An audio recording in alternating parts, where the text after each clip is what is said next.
Welcome to the Unitarian Universalist West Side Congregation. We are glad you are joining us this morning.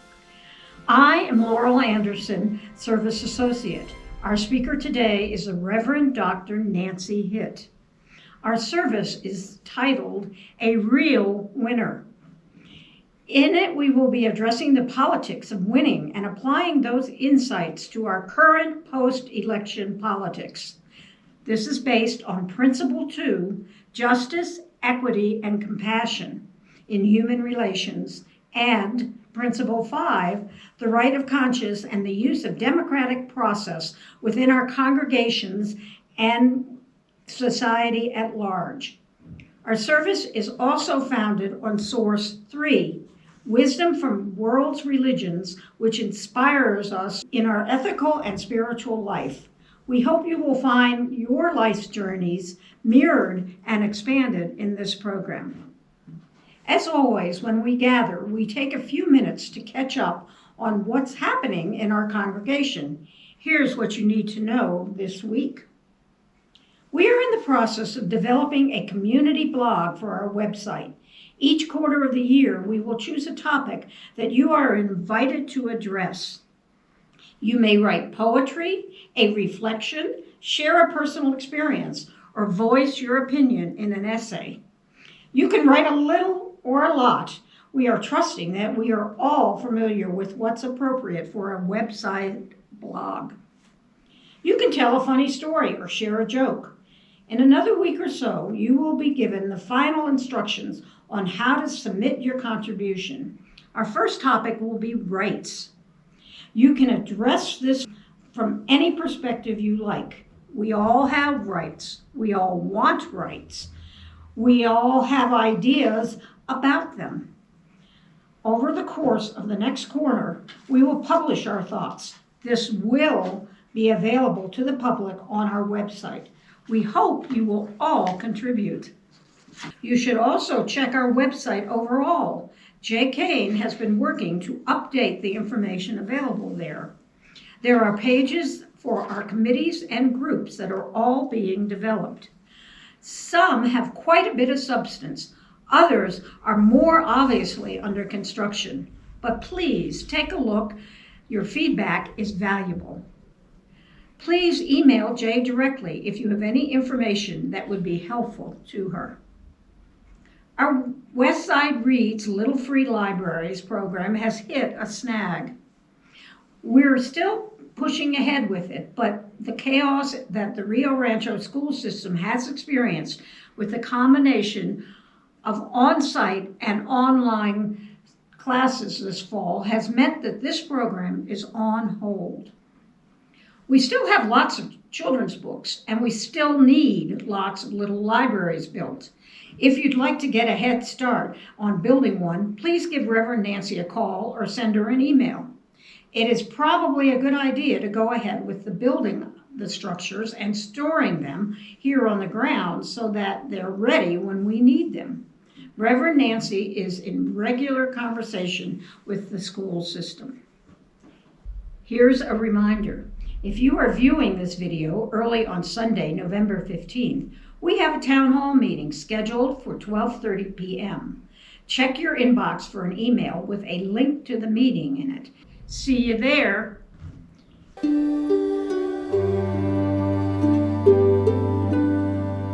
Today I'm with Dr. Maralyn Toman at her home in Albuquerque.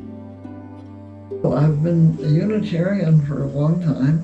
I've been a member of 3 different congregations, first in Chicago, and I joined mainly because I thought my children needed some kind of religious education.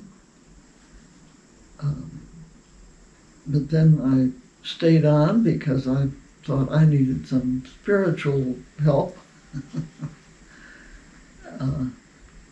And then I spent about 20 years in Florida, where we had a very active congregation. Maralyn moved here nearly 11 years ago and joined UU Westside. I'm 94. Really? Yes, I figure I'm probably the oldest member of the congregation. One of the things she likes about Unitarian Universalism is the focus on social justice. That's very, very important to me. I was a member of Women for Peace during the Vietnam War and right after that era. You may remember Maralyn riding in the UU West Side truck for the Gay Pride Parade. This year, in the run-up to the election, she joined in the letter-writing campaign to get out the vote in Florida. I wrote letters urging people to vote, and, I do what I can. I've been very, very fortunate health-wise. Despite my hearing loss and my visual loss, but what can I expect? One of Maralyn's projects is making quilts. I'm making these little quilts for community service. They go to children who are going into foster care or come out of the hospital. The quilts go to women's shelters as well. She also makes quilts for family members. I'm just finishing this one, which is for my youngest grandson. As I say, I get a lot of pleasure out of making something, constructing something. Maralyn is very close to her family. She lives just across a patio from her daughter and son-in-law. And every summer, she goes up to Lake Michigan to get together with her extended family. All my life, it's been very important to me that we had a family cottage on Lake Michigan, where I spent most of my summers, as a child. We still have it. It's right on the lake. It's a wonderful cottage. She even went up in September this year for a socially distanced visit with family members.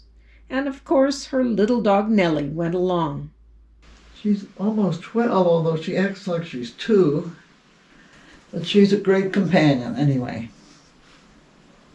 Maralyn said she never set out to be a doctor until her husband encouraged her to go to medical school. I was still expecting my life to be like my mother's, who was a housewife. I'm a doctor of medicine, family medicine, and I retired when I was in my late 60s. But I loved practicing medicine, and I still miss it sometimes. Both the, intricacies of the body, and particularly the relationship with my patients. So I've always practiced, even though I've had 4 children. Maralyn was one of 8 children in her family growing up in Chicago. I asked her what it was like to live through the Depression. My father had lost his job and then had to work in Southern Illinois, so that we saw him only, every other weekend. This was for a couple of years. She remembers hobos coming to the house. And occasionally we would have some young man living in our basement. My dad worked for the YMCA during part of the Depression anyway. And by the way, my dad was a closet Unitarian. He established a YMCA camp while he was working for them, and he called it Camp Channing. And then later on I discovered that he had a lot of books that were Unitarian oriented, but never joined the church or anything. There wasn't one where we lived. She has enjoyed working with other members of the congregation on projects. It's important, I think, for old people to demonstrate to themselves anyway that they're still functioning members of society. So. We are very lucky to have her with us.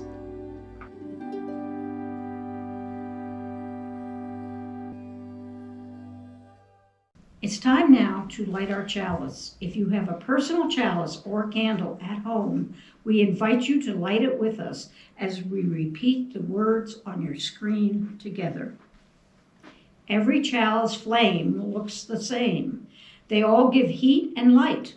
They all inspire us with meaning and purpose. There is no conflict among them. Every flame contributes to the brilliance of the light. May we live like the flame and inspire the world. Shalom and amen. Please join me now in affirming our aspirations. Life is a gift. We gather in community to celebrate the glories and the mysteries of this great gift.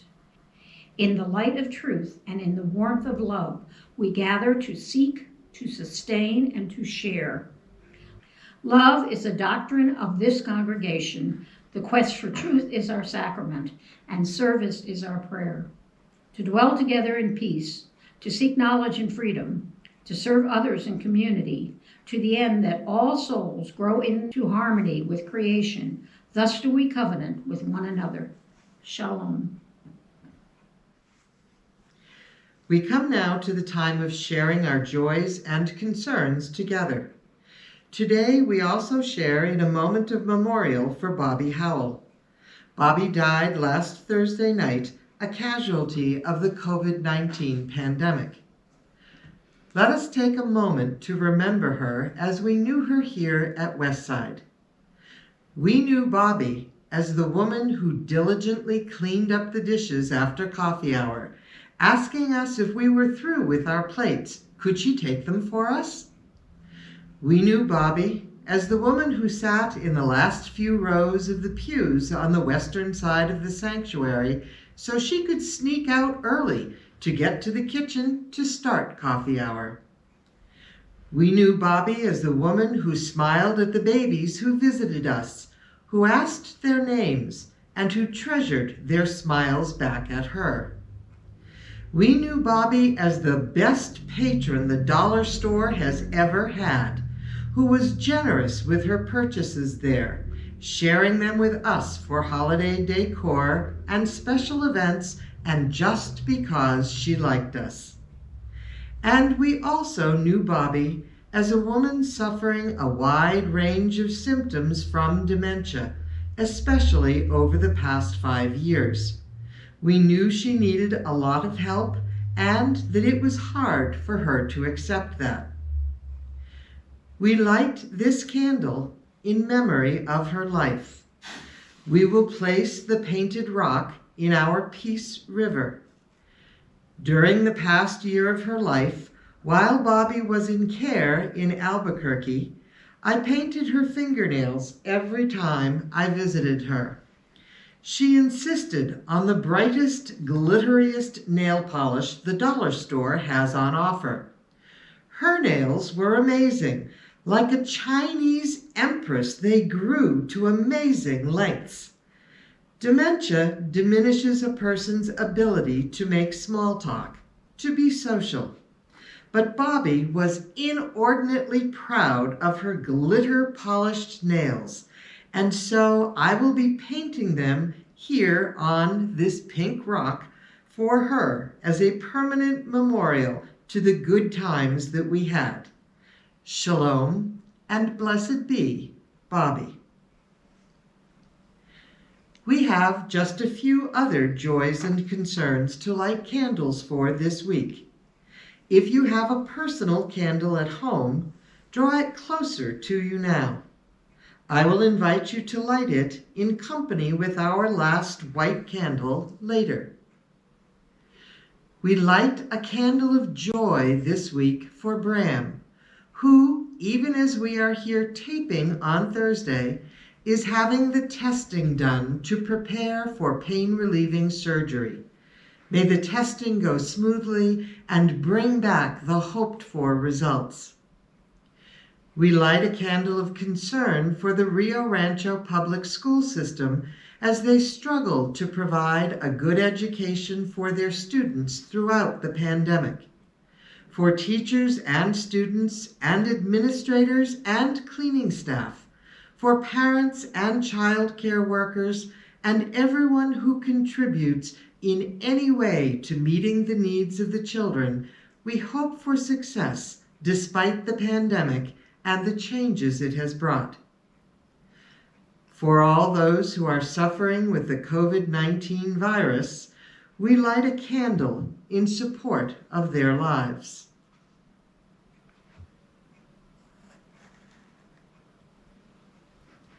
For all of the essential workers providing care and keeping the system going, we light a candle in support of their work. And for our nation, we light a candle.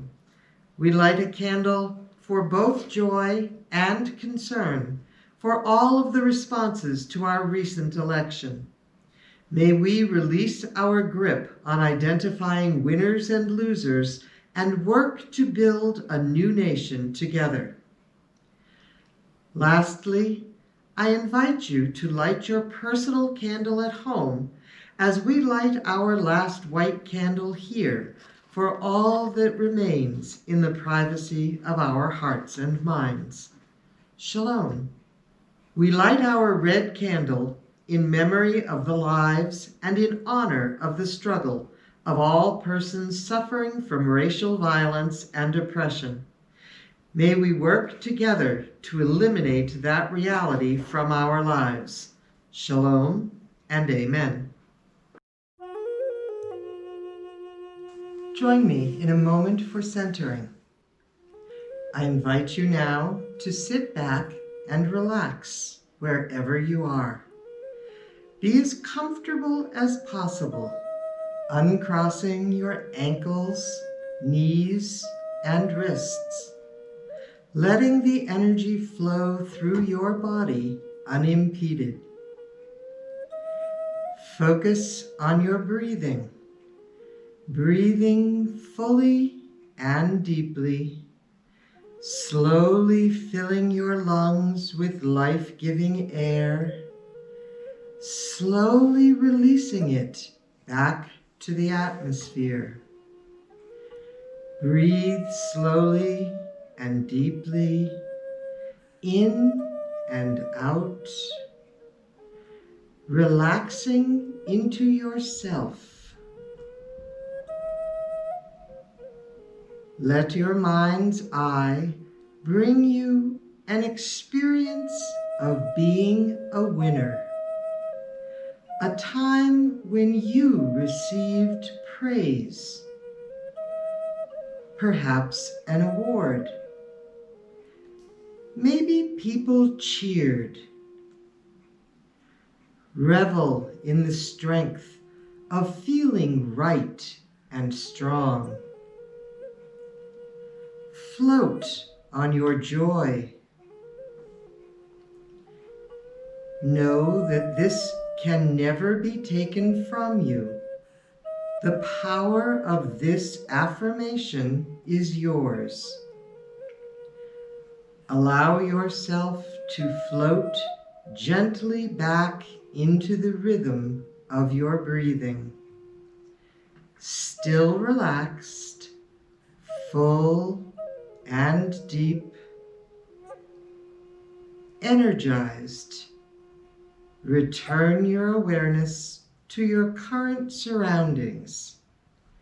And when you are ready, open your eyes. Shalom. Our moment for all ages this morning is a story titled A Plain Old Key. Once upon a time, a locked door kept all the creatures of the forest out of the meadow.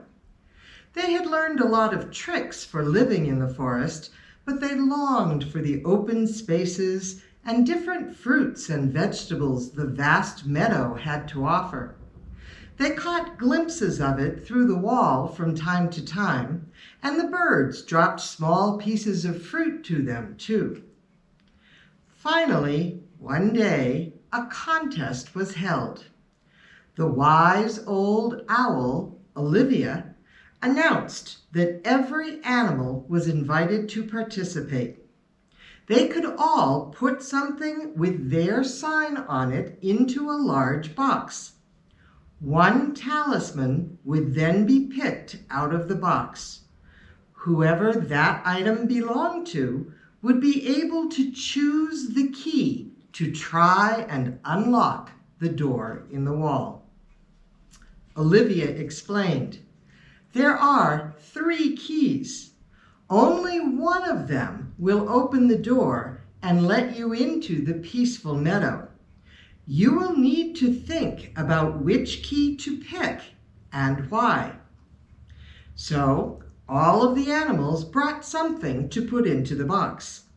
Some put in one of their feathers or a piece of antler. Some put in a special stone or a stick they had marked as theirs. But everyone put in something because everyone wanted to open the door to the meadow and live a better life.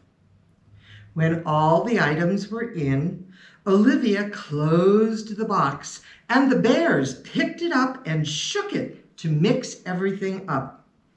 They set it back down and the raccoon stepped up to open the box for Olivia.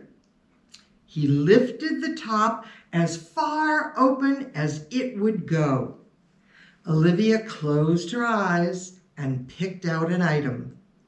It was an acorn. Sally Squirrel jumped up and down. She was so excited. It was her acorn. Olivia set the acorn down and showed Sally the 3 keys. "Here are your instructions," she said. "I will explain how each key works. It is your job to choose the one that will work in the door in the wall."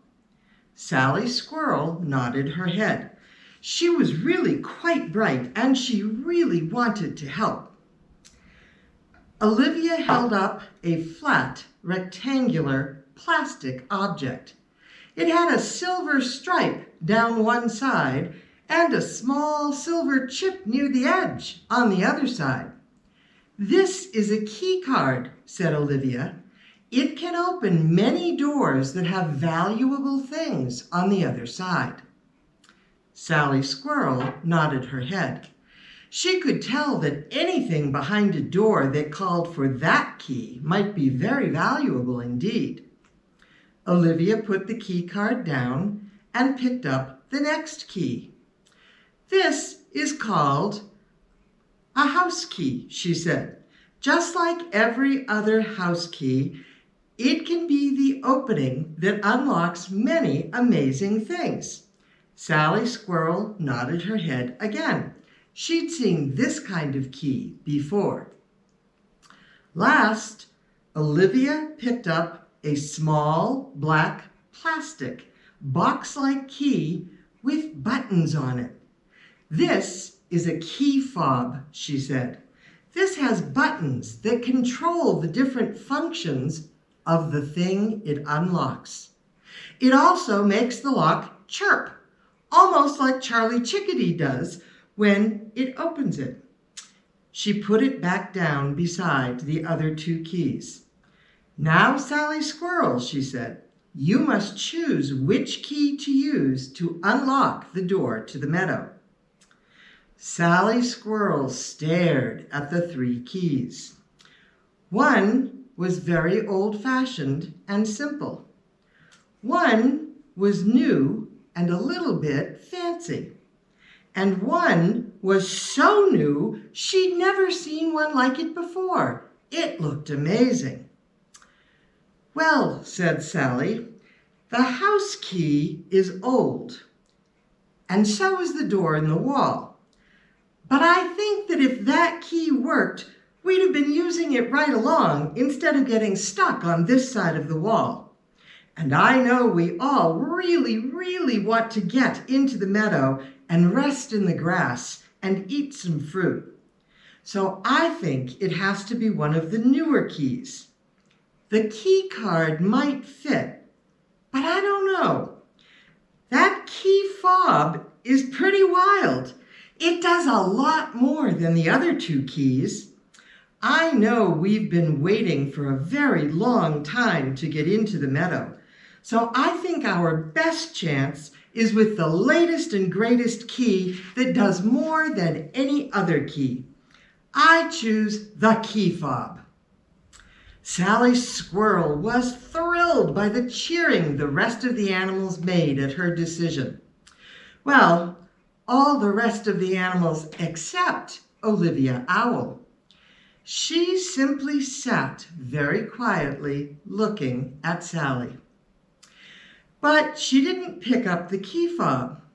Instead, she picked up the plain old house key and held it carefully. "I'm sorry, Sally," said Olivia. "You are right that the key card and the key fob are much newer than this house key. They are both fancier than this will ever be.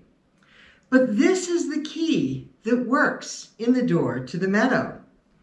It's a simple problem, unlocking a simple door to get where you all want to go. Picking the more complicated key just made everything harder for all of you. Sometimes using the simplest solution is the best way to go.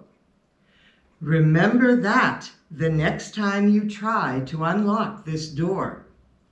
And Olivia Owl put the key in her mouth and flew away until the next time the animals needed it. The end. Once again, I thank you for sending your pledges and other financial gifts in. As a result of your generosity, we are in pretty good shape financially. We are able to pay our mortgage, our insurance, our utilities, and our staff.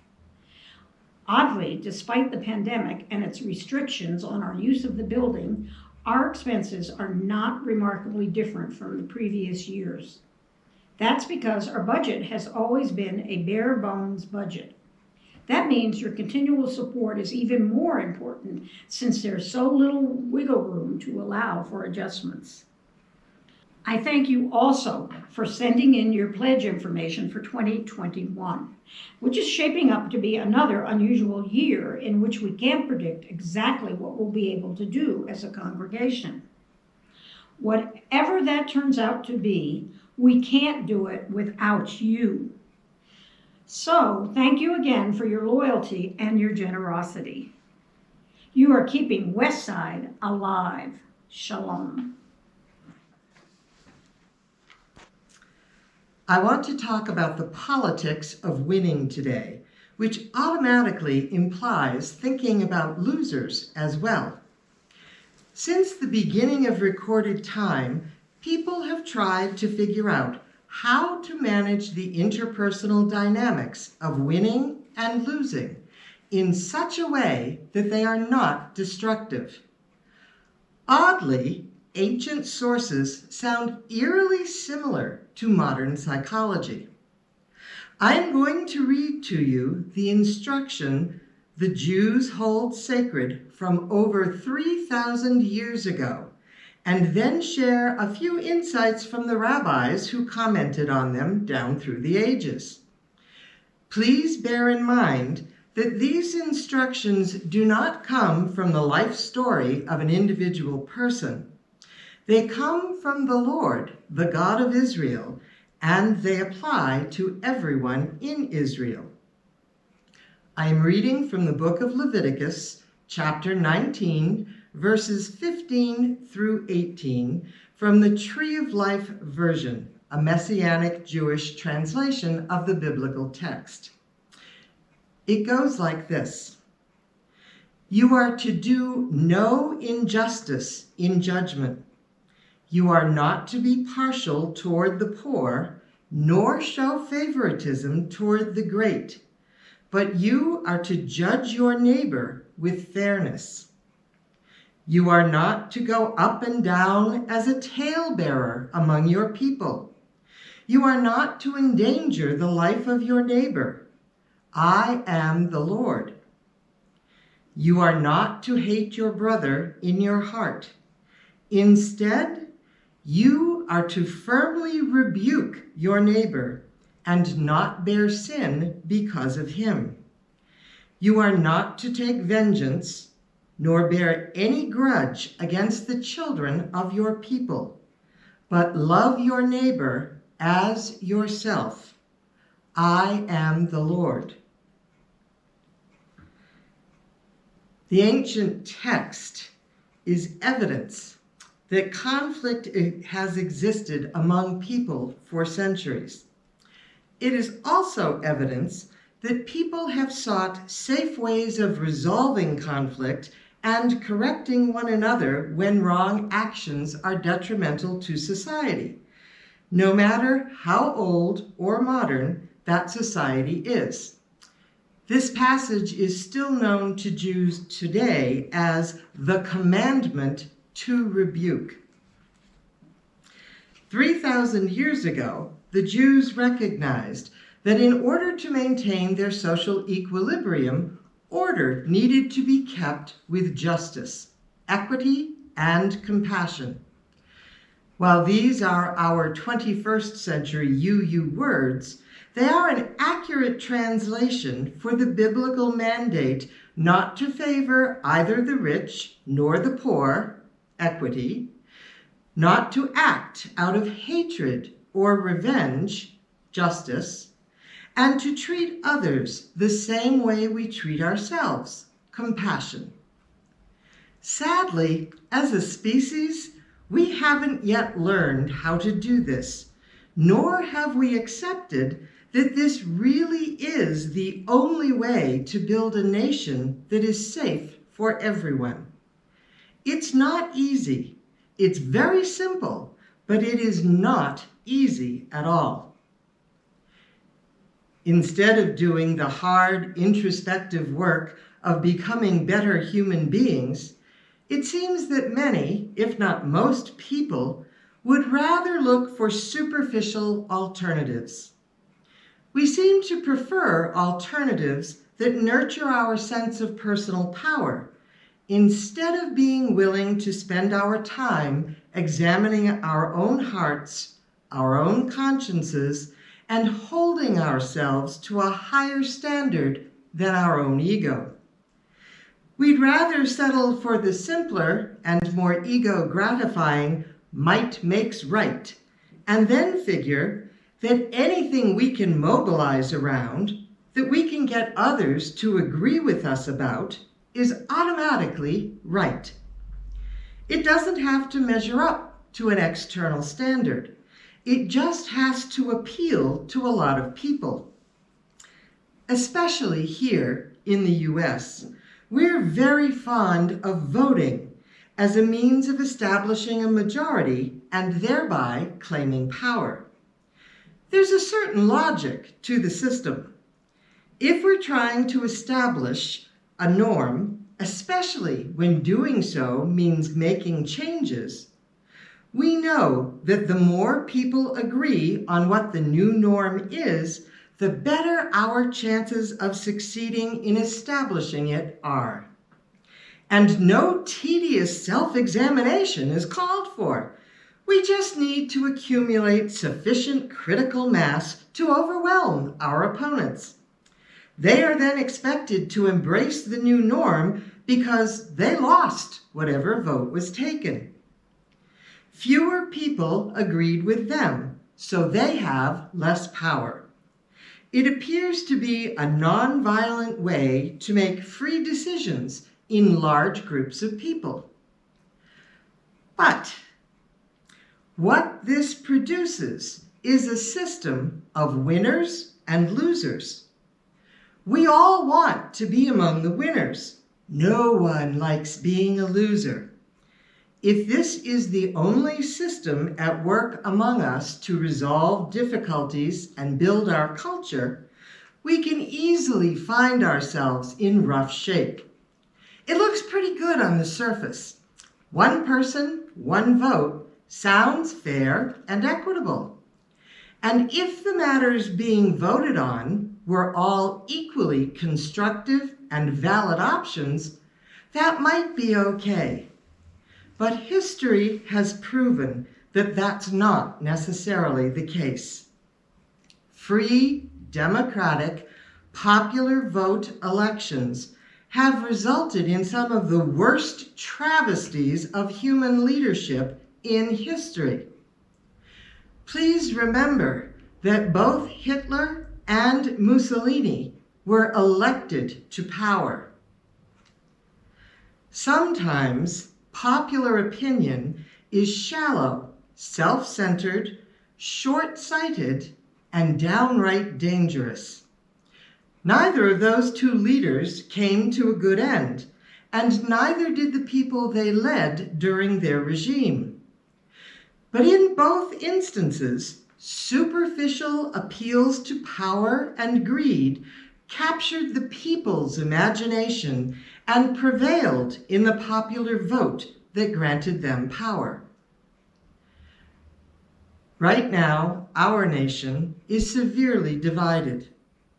The winning candidate for president is promising substantive changes in how we do healthcare, immigration, our economy. There isn't much that isn't on the agenda for renovation. And all the people who voted for him are very happy. They won. But there are over 71.5 million people who disagreed and voted for the losing candidate. That's a whole lot of very unhappy people. And we're all rubbing elbows with each other all the time. We can't ignore that many people. They're at our dinner tables and in our offices and in the checkout line at the grocery store and in the fill-up line at the gas station. They are part of our families. They are people we know and care about. So how are we going to handle this conflict? No matter which side of it we're on, red, blue, purple, or plaid, we all have to think about what matters to us and how to participate in making the changes that will bring us together. Because if we don't all work responsibly on that, we'll end up at war with each other, doing things like running buses off the road and plotting to kidnap our leaders and hijack them off to different states to prosecute and execute them. And if we don't actually succeed at that, if we're not careful, we'll get used to it and just find it amusing. Oh, wait, we've already done that. In fact, that's why I'm standing here talking to you today. When the ancient Hebrews understood themselves to be commanded to correct each other, to maintain a just and ethical society, they wrestled with these texts that I read to you earlier. They asked, so is it okay to ignore or overlook wrongful behavior? The answer to that was no, it was not. Ignoring the wrongful behavior of your neighbor made you just as wrong as them, maybe more so, depending upon the situation. Okay, so if you have to respond to people when they're doing something wrong, they were careful to emphasize that you make your intervention on behalf of the community, not out of personal vengeance or hatred on your part. The only proper motivation for correcting another citizen is compassion. We rebuke and correct our children and each other so that we may all learn the best ways to belong to our community. This is an act of love. And here, we 21st century people have to take a little time out, because we think of love as an emotionally intimate kind of connection.